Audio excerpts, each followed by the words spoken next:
पुल पर जब भगवान गए तो पुल बहुत सकरा, और जैसे ही प्रभु ने अपने दाहिने से चरण को पुल पर रखा, से तो बंद ढिग चढ़े रघुराई, पूरी सागर में खलबली मच गई। जितने जलचर थे सब ऊपर आ गए। देखन कहें प्रभु करुणा कंदा, प्रकट भय सब जलचर वृंदा। और तिनकी ओट ने देखिए बारी, जल नहीं दिखाई दे रहा, जल नहीं। भगवान ने कहा कि पुल आपका बहुत छोटा है, सेना अरबों की संख्या में है, अगर पुल से पार कराएंगे तो सालों साल लग जाएंगे। और जानकी जी 1 मास के लिए बैठी हुई है, केवल 1 मास के बाद शरीर छोड़ देंगी। ऐसा करिए, आपके बनाए पुल से मैं चलता हूँ और मेरे इस नए बनाए पुल से अपनी सेना को चला दीजिए। जामवन जी ब्रह्मा जी के मानस पुत्र है, एक प्रकार से अंशावतार है, और बुद्धि कभी भगवान की भी बात पर भरोसा करती नहीं है। जामवन ने कहा भगवान युद्ध करने आए हैं कि घूमने आए हैं? क्या मतलब? बोले बानर भी चंचल और जलचर भी चंचल। मान लो बीच में ये गए और बंदर खो खो कर दिया इन पर और उन्होंने डुबकी लगा ली तो सब डूब जाएगी सेना, ना इधर के रहेगी ना उधर के रहेगी। भगवान ने कहा परीक्षा करके देख लो। बड़े बड़े पत्थर लाए गए, फेंक फेंक के मारे गए, लेकिन मगन भय हर रूप निहारी, एक भी टस से मस नहीं हुआ। भगवान के दर्शन में देहभान भूल गए। सेना पार हुई है, कुछ आकाश मार्ग से उड़कर गए, कुछ सेतु बंध के ऊपर से गए, कुछ भगवान ने जो नया पुल बनाया था भगवान की कृपा का, कुछ इससे गए। लंका की सीमा में समुद्र के किनारे पड़ाव डाल दिया गया। जामवन जी ने एक दिन भगवान से पूछा कि भगवान जब आपको मालूम था कि आपके दर्शन के लिए सारे जलचर एकदम प्रकट हो जाएंगे तो आपने बंदरों से इतनी मेहनत क्यों करवाई? सबके देखो ना उंगली छिली हुई है, पत्थर ढोते ढोते ढोते सबके छाले पड़े हुए। भगवान ने कहा कि वो पुल बनाना तो आवश्यक था। क्यों? मैं कहाँ खड़ा होता? जब जीव मुझे खड़ा करने के लिए कोई पुल साधन दे देता है तो फिर मेरी कृपा के पुल पर बेड़ा पार हो जाता है, बिना डूबे चला जाता है वो। लेकिन ये पुल बनाना आवश्यक था। अब जामवन जी से सलाह मशवरा भगवान करते थे, चूंकि बुद्धि के देवता हैं। बोले बताइए क्या करें?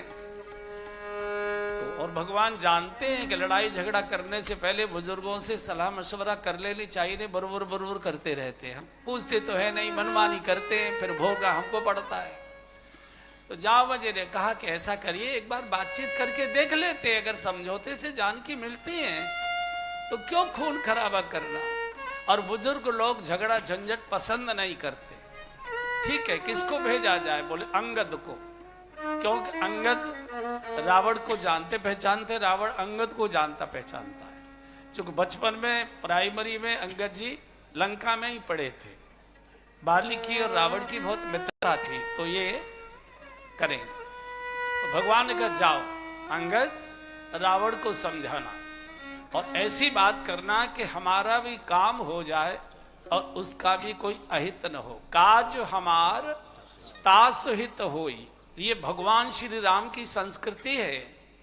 जो दुश्मन का भी अहित नहीं चाहते वो श्री राम हैं, और हम अपने भाई का भी हित नहीं चाहते वो हम हैं। सवेरे का समय था तो समुद्र में से भाप उठी हुई थी, कोहरा, कुछ भी दिखाई दे नहीं रहा था। लंका के नागरिक कोई मछली पकड़ने, कोई घूमने के लिए, कोई क्रिकेट खेलने के लिए चले आ रहे थे। इतने में उछलते कूदते बंदर को आते देखा, पीछे पीछे लौट गए। सारी लंका में जाकर शोर कर भयउ कोलाहल नगर मझारी, आवा कपिलंका जेहि जारी। भयउ कोलाहल नगर मझारी, आवा कपिलंका जेहि जारी रे, आवा कपिलंका जेहि जारी रे, आवा कपिलंका जेहि जारी। पूरी लंका में शोर हो गया। जो दौड़ कर गए थे, खिड़की दरवाजे बंद करो, लाइट ऑफ करो, वही बंदर आ गया जो लंका जला कर गया था। चूंकि अंधेरे में दिखाई तो कुछ दिया नहीं, तो हनुमान जी जैसे लगे। महिलाएं तो गालियों पर अब धोखा करे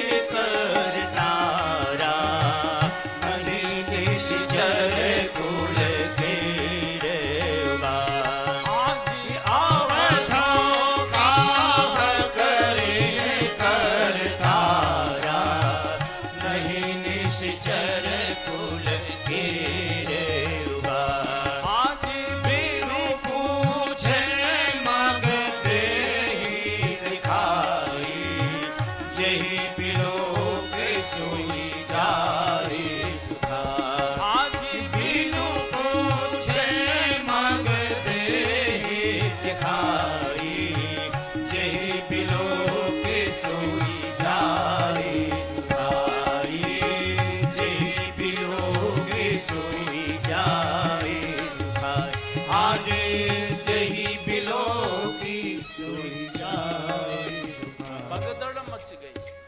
अंगद जी जिसकी ओर देख लेते हैं वही साष्टांग प्रणाम करता है, धरती पर गिर पड़ता है। अंगद जी को हंसी आ गई, भैया ये साष्टांग कहाँ सीखे आए तुम? अंगद जी समझ गए मुझे प्रणाम नहीं हो रहा है, हनुमान जी के मुक्के को हो रहा है। किसी से रावण के महल का रास्ता नहीं पूछा अंगद जी ने, बिन पूछे मग देई दिखाई। सर हम वहां तक तो नहीं जाएंगे, लेकिन थोड़ी दूर आपके साथ जाएंगे, आप ऐसे सीधे चले जाइए, टी पॉइंट आएगा, राइट को मुड़ जाइए, आगे एक मोड़ आएगा, लेफ्ट को चले जाए, सीधे बड़ा भारी गेट होगा, उसमें प्रवेश कर जाना, हुक्का पी रहा होगा, सौरे को मारे डालना, छोड़ना नहीं। बिन पूछे मग देई दिखाई। हनुमान जी चले गए। रावण बैठा हुआ है सिंहासन पर, जैसे काजल का पहाड़ रख दिया हो सोने के सिंहासन। जैसे अंगद जी ने प्रवेश किया, जितने सभासद थे सब खड़े हो गए, किसी ने उत्तिष्ठ की आज्ञा नहीं दी थी, सब अपने आप खड़े हो गए। रावण बड़े मूर्खो, बंदर के लिए खड़े हो रहे हो? तब समझ में आया कि हम खड़े हो गए। तो रावण ने कहा कि बंदर कौन है बे तू? कह लंकेश कवन तई बंदर, कहां से आया है? बोले मैं किष्किंधा के राजा बाली का बेटा हूं, अंगद मेरा नाम है। उनसे तुम्हारी कभी भेंट हुई होगी? तो अहंकारी कभी किसी से अपना परिचय नहीं बताता है।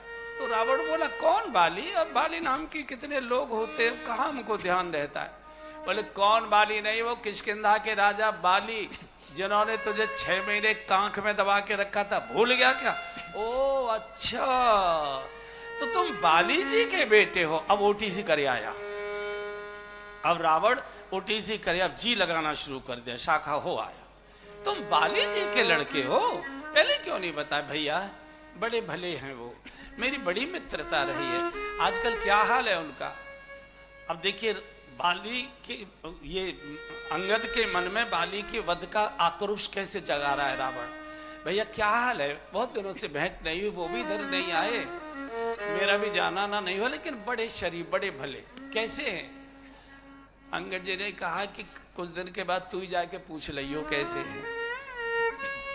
रावण ने कहा रे मूर्ख, बाप के हत्यारे का साथ दे रहा है, मेरा साथ दे, मैं तेरे पिता की हत्या का बदला लूंगा। अंगद जी ने कहा रावण एक शब्द बोलना नहीं, मार डालूंगा। अरे तू किसके पीछे लगा है? नालायक से नालायक पुत्र को भी कोई पिता अपने घर से बाहर नहीं निकाला करता है। अगुण अमान जानते ही पिता दीन बनवास, बिल्कुल किसी काम का नहीं था ये, इसलिए दशरथ ने निकाल बाहर कर। किसके पीछे? और जब तेई कीन राम के निंदा, क्रोधवंत अति भयहु कपिन।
हर निंदा सुनाए जकारा। जहां भगवान की निंदा हो रही हो, भगवान शिव की निंदा हो रही हो, भगवान विष्णु की निंदा हो रही हो, जहां गुरु की संतों की निंदा हो रही हो, अगर स्थिति है तो विरोध करिए, और विरोध करने की क्षमता नहीं है, कान बंद करके वापस बाहर चले जाइए।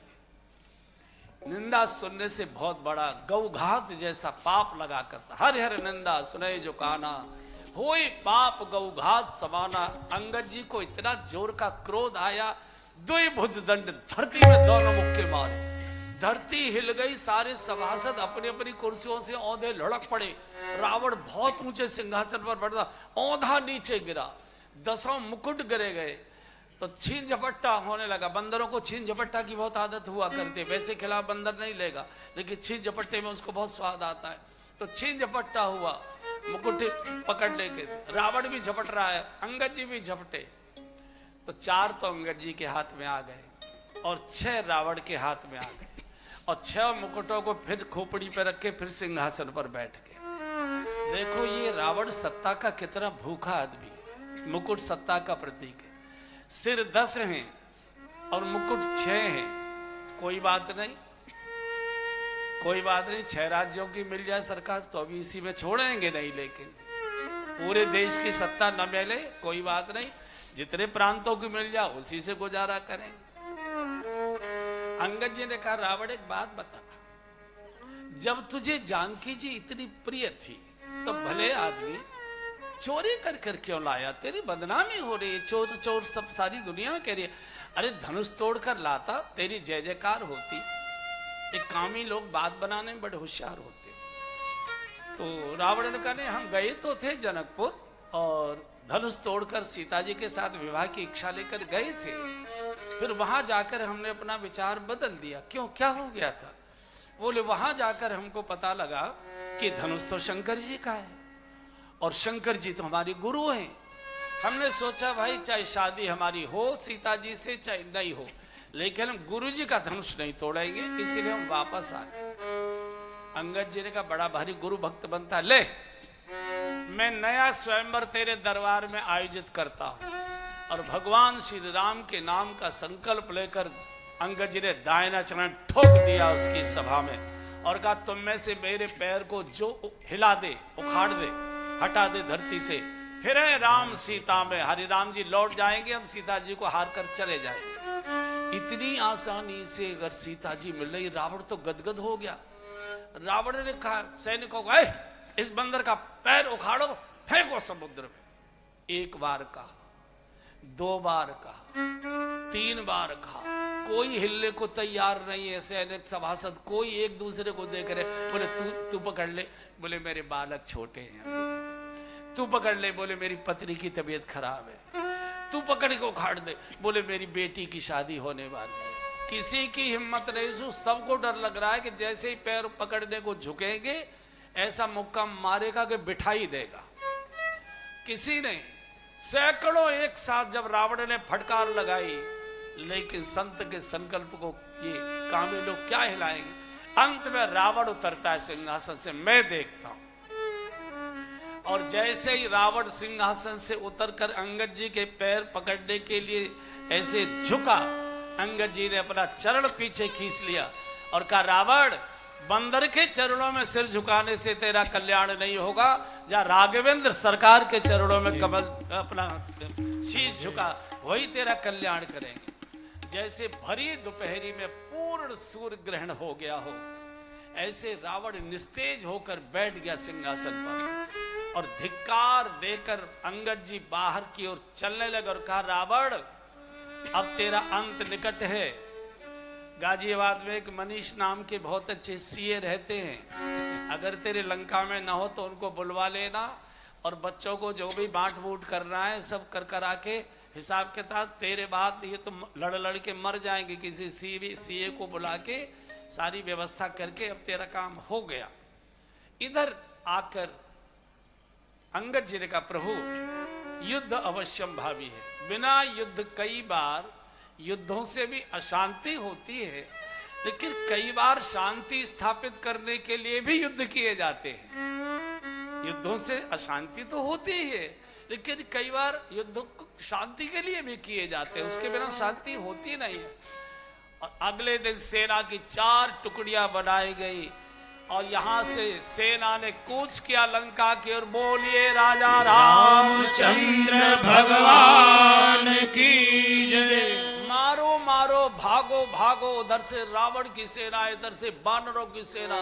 पहले दिन का युद्ध हुआ, रावण की 1/4 सेना समाप्त हो गई। दूसरे दिन का युद्ध, रावण की आधी सेना समाप्त हो गई। तीसरे दिन का युद्ध, रावण की 3/4 सेना समाप्त हो गई। और करूं खत्म? केवल एक वाक्य बोलना है बस, या आराम से करूं? आराम से करें। जब 3/4 सेना मारी गई, रावण मेघनाथ को फटकारता, मेघनाथ तेरे रहते मेरी सेना की क्या दुर्दशा हो रही है। बोले पिताजी चिंता मत करो, कल का युद्ध करने मैं जाऊंगा। आज त्रिलोक विजेता मेघनाथ युद्ध के लिए अब सारे राक्षस ढोल नगाड़े बजा रहे हैं खुशी में। बोले अब तपसी की हो गई, शामत आएगी। इधर भगवान ने कहा लखन आज युद्ध में तुमको जाना है, आज युद्ध में तुमको जाना है। उधर से राक्षसी सेना, उसका नेतृत्व मेघनाथ, इधर से बानरी सेना है, इसका इधर का नेतृत्व लक्ष्मण जी। भयानक मारपीट, भयानक मार। और जब खाड़े बचते थे, आपस में मिसाइल टकराती थी, तो जय हो जय हो जय हो ऐसे होती थी। शंकर जी पार्वती जी को युद्ध का वर्णन सुना रहे थे। देवी हमहु रहे तहाते ही संगा, देखत रहे राम रंगा। हमारे पास तो विमान था नहीं, हमारे पास तो नादिया था, बैल तो युद्ध के मैदान में जा नहीं सकता। तो एक देवता ने हमको लिफ्ट दे दी, बोले आप हमारे विमान में आकर बैठ जाइए, इसमें से देखे। तो हम उस विमान में बैठे थे, तो मैं देख रहा था जब आपस में मिसाइल टकराती थी और बड़ी जोर की बिजली की चमक जैसी होती थी, तो देवता विमानों में से करते थे जय हो जय हो जय हो। तो शंकर जी ने पार्वती जी से कहा कि हमने देवताओं से पूछा भाई तुम जय हो तो कर रहे हो, लेकिन किसकी जय हो कर रहे हो, नाम तो किसी का ले नहीं रहे। बोले नाम किसी का नहीं लेंगे, जय हो करेंगे। हमारी पैंट की दोनों जेबों में दोनों पार्टियों के झंडे रखे हैं, जो जीत जाएगा उसी के फहरा देंगे, उसी के। और सत्ता में रहने वालों का ये स्वभाव होता है, वो कब झंडा बदल दे कुछ पता नहीं लगता है, कब किसकी जय और कब किसकी पराजय बोले पता नहीं लगता है। भयंकर युद्ध, भयंकर युद्ध, भयंकर। संध्या के समय बुराइयों में शक्ति आ जाया करती है, दुर्गुणों में शक्ति आ जाया करती है। और इसके पास एक दिव्य शक्ति थी, लक्ष्मण जी के ऊपर से चला दी, और जैसे ही सीने में वो दिव्य शक्ति लगी, मूर्छित तो होकर गिर पड़े। ये जय जयकार करते अपने लंका के राजभवन में चला गया। इधर भगवान बार बार सुग्रीव से और जामवन जी से पूछते, सुग्रीव जामवन जी पूरी सेना वापस आ गई, भैया नहीं आया, लखन नहीं आया, पता करो। बोले प्रभु आज युद्ध थोड़ा देर तक हुआ है और बड़ी दूर तक भी हुआ है, सब लोग धीरे धीरे आ रहे होंगे। इतने में तो मूर्छित लक्ष्मण जी को लेकर हनुमान जी आ गए और प्रभु के श्री चरणों में मूर्छित शरीर को, लक्ष्मण जी का मूर्छित शरीर हनुमान जी ने प्रभु के श्री चरणों में लिटा दिया। भगवान ने कहा हनुमान मेरे भैया को क्या हुआ, लखन को क्या हुआ।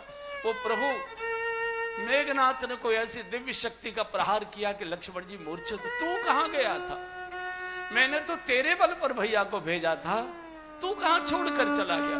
बोले प्रभु दूर कोने में, बहुत दूर, वहां से हाहाकार की आवाज आ रही थी, बानर सेना मारी जा रही थी, इसलिए मैं थोड़ी देर के लिए उधर चला गया।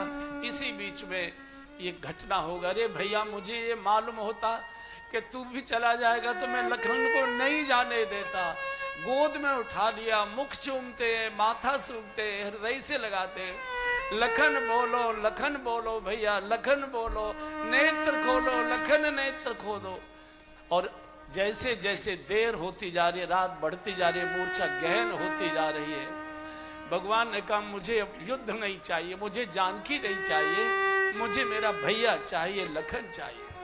बड़ी मुश्किल हो गया, आपस में सब देखने लगे। बूढ़े जामवन जी ने विभीषण जी की ओर देखा। विभीषण जी कोई वैद्य वगैरह कोई व्यवस्था हो सकती है कि बोलो वैद्य तो है और बहुत बड़ा वैद्य है, वो बहुत होशियार है, लेकिन वो रावण की बिना आज्ञा के सामान्य नागरिकों को नहीं देखता है, वो राज परिवार का ही है। तो हनुमान जी का तुम इसकी चिंता मत करो, इसकी चिंता मत करो, मुझे उसका नक्शा बताओ, मैं जाता हूँ। और यहाँ से श्री हनुमान जी चले। नक्शा देखते देखते देखते देखते सुषेण वैद्य की नेम प्लेट लगी थी उसके फ्लैट के बाहर, राज्य वैद्य सुषेण। अब हनुमान जी ने सोचा कि घंटी बजाऊंगा, कुंडी खटखटाऊंगा, आवाज लगाऊंगा तो ये गली के कुत्ते भौंकेंगे, रक्षक आ जाएंगे, पहरेदार आ जाएंगे, रावण को समाचार होगा यहाँ युद्ध शुरू हो जाएगा, मेरा उधर लक्ष्मण जी के प्राण चले जाएंगे।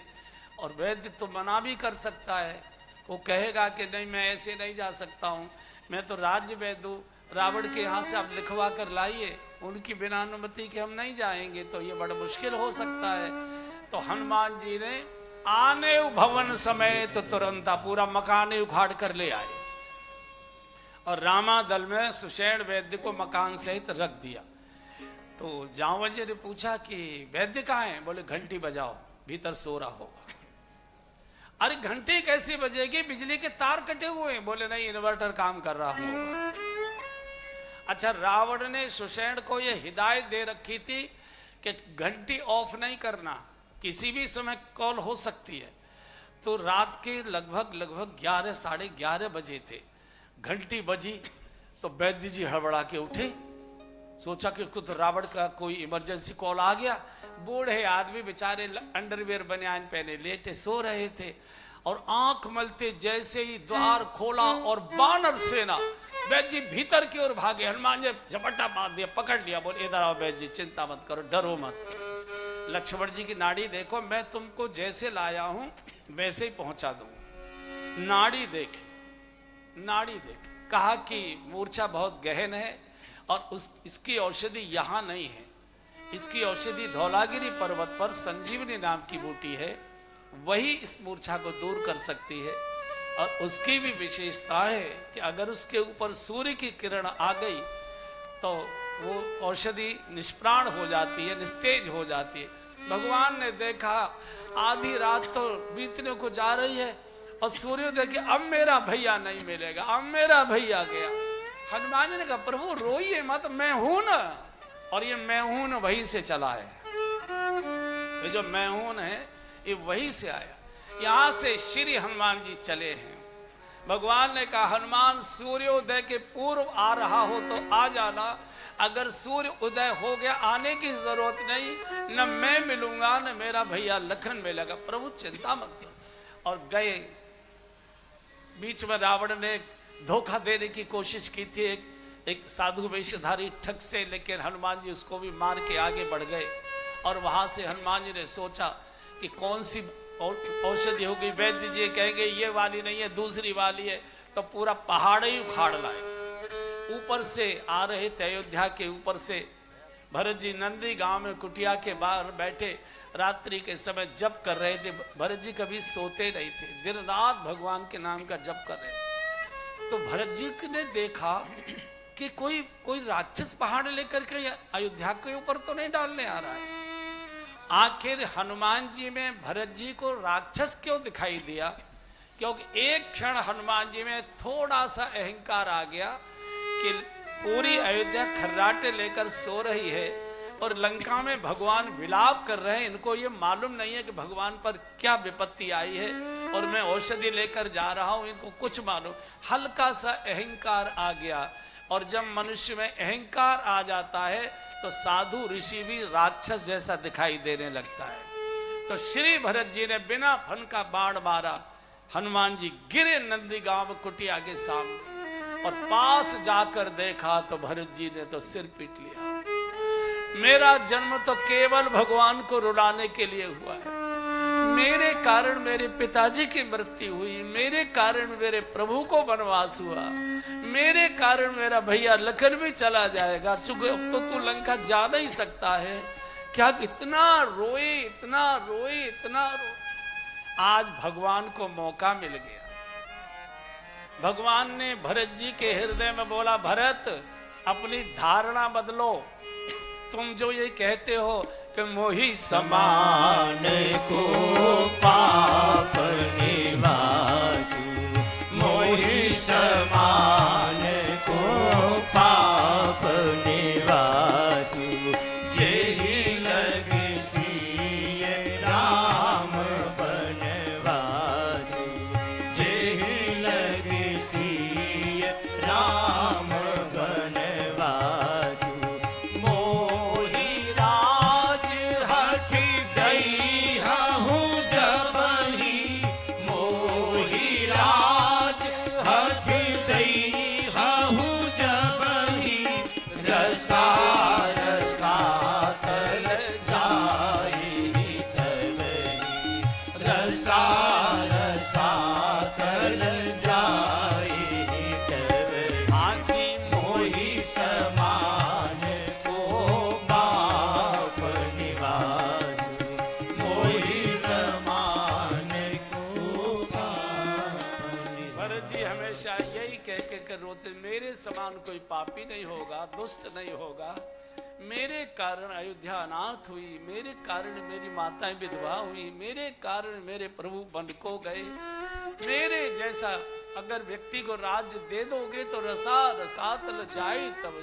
हमेशा अपन को पापी हूं, मैं नीच हूं, मैं अधम हूं, ऐसा हमेशा भरत जी बोलते। आज भगवान को मौका मिल गया, भगवान ने हृदय में बोला, भरत आज धारणा बदलो, आज तुमको ये कहना पड़ेगा अपने मुख से कि मेरे जैसा राम भक्त पुण्यात्मा कोई नहीं है। भरत जी का प्रभु ये तो हो ही नहीं सकता। बोले तो ठीक है न, लखन जीवित होगा, और जब लखन जीवित नहीं हुआ तो मैं भी समुद्र में डुबकी ले लूंगा। अब तू बता, तू अपने अहंकार को बचाना चाहता है कि छोटे भैया को बचाना चाहता?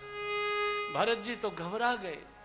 भरत जी ने कहा, प्रभु मैं जैसा हूं वैसा तो मुझे मालूम है कि मैं कैसा हूं, लेकिन मुझे लखन के कारण से बोलना पड़ रहा है, ऊपर के मन से बोलना पड़ रहा है कि जो मोरे मन बचे अरुकाया, जो मोरे मन बचे अरुकाया, जो मोरे मन बचे अरुकाया, जो मोरे मन बचे अरुकाया, प्रीति राम पद कमल अमाया, प्रीति राम पद कमल अमाया, तो कपि होहु विगत शम शूला, तो कपि होहु विगत शम शूला, जो मुँह पर रघुपति अनुकूला, जो मुँह पर रघुपति अनुकूला। प्रभु मैं बहुत मजबूरी में बोल रहा हूँ, सत्य है मैं कैसा हूँ ये मैं ही जानता हूँ, लेकिन मेरा भैया इस समय संकट में है। तो भरत जी ने कहा, अगर मैं मनसा वाचा कर्मणा भगवान श्री राम का भक्त हूँ तो हे बानर तेरी मूर्छा अभी तत्काल दूर हो जाए, हनुमान जी अभी स्वस्थ हो जाए। तो इतना कहना था, परिणाम क्या हुआ? सुनत वचन बचन उठी बैठी कपीसा, सुनत वचन उठी बैठी कपीसा, कही जय जयति कौशला धीसा, कही जय जयति कौशला धीसा। इधर आधी रात बीत गई, बार बार भगवान पूछते, सुग्रीव जामवन जी हनुमान का कोई समाचार, हनुमान का कोई संकेत, कोई सूचना? सब मौन हो जाते। जब लगा कि अब नहीं, अब तो पीला पीला आकाश में सूर्योदय के पूर्व की स्थिति जैसे दिखाई देने, एकदम भगवान ने उठा लिया लक्ष्मण जी को। अब नहीं मेरा भैया, हाहाकार मच गया। लखन अगर मुझे ये मालूम होता कि वन में ये स्थिति मुझे देखनी पड़ेगी, तो उस दिन मैं पिताजी की आज्ञा का पालन नहीं करता। जो जन तेऊ बन बंधु बिछो, जो जन तेऊ बन बंधु बिछो, जो जन तेऊ बन बंधु बिछो, जो जन तेऊ बन बंधु बिछो, पिता वचन मन तेऊ नहीं ओहु, पिता वचन मन तेऊ नहीं। ये मुझे मालूम होता कि वन में मेरा भैया मुझसे बिछुड़ जाएगा, उस दिन मैं पिताजी की आज्ञा नहीं मानता। किसी ने गोस्वामी जी से पूछ लिया, क्या भगवान सामान्य काल में ही मर्यादा का पालन करते, संकट आया मर्यादा भूलने लगे? गोस्वामी जी कहते नहीं, भगवान कभी मर्यादा और उल्लंघन नहीं करते। ये जो भगवान बोल रहे हैं बहुत पुरानी बात बोल रहे हैं। आपने मृत्यु प्रसंग देखे होंगे, लाश आंगन में पड़ी होती है, परिवारी जन रो रहे होते हैं। आपने देखा होगा रोते रोते माताएं कुछ बोलती हैं, रोते रोते माताएं कुछ बोल बोल के रोया करती। क्या बोलती हैं? जिनकी मृत्यु हुई है उनके संबंध की बातें बोला करते, उनको वो बातें पुरानी पुरानी बात याद आती। आज भगवान को वो पुरानी बात याद आ रही है। ये अपने पिताजी के साथ सरयू में रोज स्नान कर रहे। पहले नदियों से ही जल पिया जाता था, नदियों में ही स्नान आदि होते थे, घाट सबके अलग अलग होते थे। रावण को ये पता लग गया कि ब्रह्म का अवतार अयोध्या में हो चुका है, और जासूसों से पता लग गया कि पिताजी के साथ सरयू में स्नान करने ये आते हैं चारों भाई।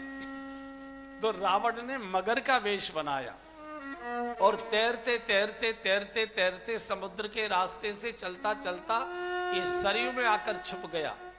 और भगवान जब पिताजी के साथ स्नान कर रहे थे तो ये मगर वेशधारी रावण ने भगवान का चरण पकड़ लिया, और उसका जो होता है, ये जो नाके कहिए मगर कहिए, इनके दांत उल्टे होते, जितना छुड़ाने की कोशिश करो उतने और गहरे चुभते जाते हैं। तो ये खींचने लगा, तो भगवान ने देखा मुझे कौन खींच रहा है, हाथ देख वो हो एक मगर, और ऐसे जबड़ा पकड़कर उठा लिया भगवान ने, और बीच में से चीरना ही चाहते थे। तो दशरथ जी ने रोक दिया, नहीं बेटा नहीं बेटा, राम नहीं नहीं बेटा, ये तो मूढ़ जानवर है, इनको तो कोई विवेक है नहीं, इनका तो स्वभाव है, छोड़ दो, जाने दो। आज लंका के रणांगण में भगवान को उस दिन की बात याद आ रही है। अगर मैंने उस दिन पिताजी की बात नहीं मानी होती, आज मुझे रणांगण में ये दृश्य नहीं देखना पड़ता। जो जन त्यों बन बंधु बिछोहु, पिता वचन मन त्यों नहीं हो। लखन भैया, सब कुछ मिल सकता है, सुत बीत नारी भवन परिवारा, सुत बीत नारी भवन परिवारा, सुत बीत नारी भवन परिवारा, सुत बीत नारी भवन परिवारा, होहि जाहि जग बारय बारा, होहि जाहि जग बारय बारा, अस विचार जिय जागहु ताता, अस विचार जिय जागहु ताता, अस विचार जिय जागहु ताता,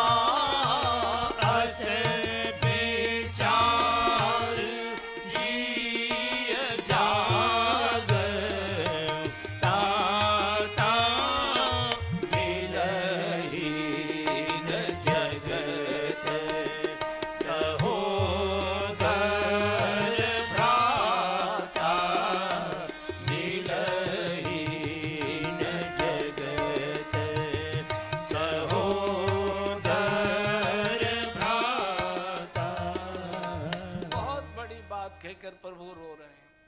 लखन सुत, बेटा, बेटी, धन, रुपया, पैसा, वैभव, ये सब कुछ बार बार मिलते हैं, मिले। सुत, बित, नारी, भवन, परिवारा, होई जाए जग बारह। लेकिन लखन भैया ये सुन के, ये जानकर आंख खोल दो कि सब कुछ जगत में बार बार मिल सकता है, मिला है, मिलेगा, लेकिन माँ जाया भैया बार बार नहीं मिलता है। मिले न जगत सहोदर भ्राता, तू मेरा सहोदर है। सहोदर कहते एक माँ के गर्भ से पैदा होने वाले को। अब लक्ष्मण जी तो सहोदर नहीं थे, लक्ष्मण जी तो सुमित्रा के गर्भ से आए थे। भगवान कौशल्या जी के सहोदर क्यों? यहां भी पुरानी बात याद कर रहे भगवान। जो वैदिक रीति से यज्ञ करते होंगे आर्य समाज की पद्धति से, उसमें जो प्रार्थना के मंत्र हैं 8, उसमें दूसरा मंत्र है ओम हिरण्यगर्भः समवर्तताग्रे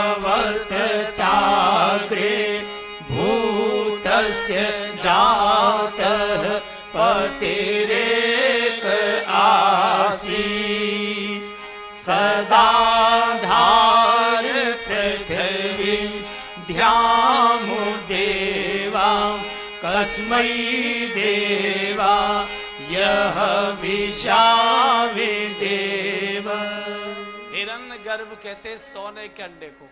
लखन मेरा और तेरा जन्म तो एक ही स्वर्ण के अंडे से हुआ है, तू मेरा सहोदर है, हम दोनों एक ही गर्भ से पैदा हुए। आपने सुना होगा जब पृथ्वी प्रलय हो जाती है और पूरी सृष्टि जलमग्न हो जाती है, तो उसमें से भगवान के संकल्प से एक सोने का अंडा प्रकट होता है, हिरण्यवर्ण, और वो अपनी इच्छा शक्ति से फटता है और उसमें से आदि नारायण और शेष नारायण दोनों एक साथ प्रकट होते हैं। आदि नारायण शेष नारायण पर शयन करते हैं। आज भगवान उस पुरानी बात को याद करा रहे हैं कि होए जाए जग बारह बारह, अस विचार जिय जाग हो ताता, मिले न जगत सहोदर भ्राता। सगा भैया बार बार नहीं मिला करता है। लखन जागो नहीं, मैं तुझे तेरे साथ सागर में डूबता हूं। और फिर भगवान ने जो लक्ष्मण जी को उठाया, एकदम चीख मच गई। इतने में सामने से आए गए हनुमान जो करुणामय वीर रस। एकदम हनुमान जी आ गए। सुषेण वैद्य ने औषधि को पीसकर मुख में पहली डोज दी, कोई अंतर नहीं आया। दूसरी डोज दी, थोड़े से लक्ष्मण जी कुलबुलाने लगे। प्रभु एकदम नेत्र खोलकर मुखमंडल लक्ष्मण का भैया बोले। और जब तीसरी डोज दी, नेत्र खोलकर जब लक्ष्मण जी का भैया आप कैसे हो, एकदम लिपट गए। भगवान ने छाती से लगा लिया। लखन बहुत रुलाया आज तो। कौन से जन्म का तूने बदला? सारे मानव राम जी की जय जयकार करने लगे। राम जी ने कहा मेरी जय जयकार मत करो, बोलिए श्री हनुमान जी महाराज की। हनुमान की जय जयकार करो। दुनिया चले न श्री राम के बिना, राम जी चले न हनुमान के बिना। दुनिया चले न श्री राम के बिना, राम जी चले न हनुमान के बिना। दुनिया चले न श्री राम के बिना, राम जी चले न हनुमान के बिना। जब से रामायण पढ़ ली है, एक बात मैंने समझ ली है। जब से रामायण पढ़ ली है, एक बात मैंने समझ ली है। अरे रावण मरे न श्री राम के बिना, लेकिन लंका जले न हनुमान के बिना। रावण मरे न श्री राम के बिना, लंका जले न हनुमान के बिना। दुनिया चले न श्री राम के बिना, राम जी चले न हनुमान के बिना। दुनिया चले न श्री राम के बिना, राम जी चले न हनुमान के बिना। लक्ष्मण का बचना मुश्किल था,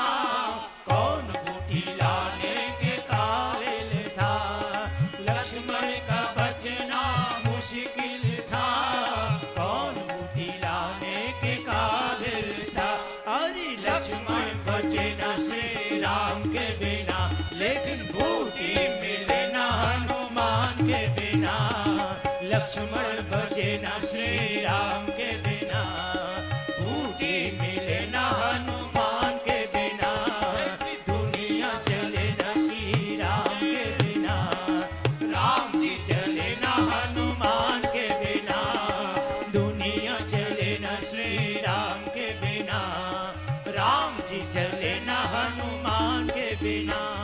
सीता हरण की कहानी सुनो, एक बार मेरी जुबानी सुनो। सीता हरण की कहानी सुनो, एक बार मेरी जुबानी सुनो। अरे सीता मिले न श्री राम के बिना, लेकिन पता लगे न हनुमान के बिना। सीता मिले न श्री राम के बिना, पता लगे न हनुमान के बिना। दुनिया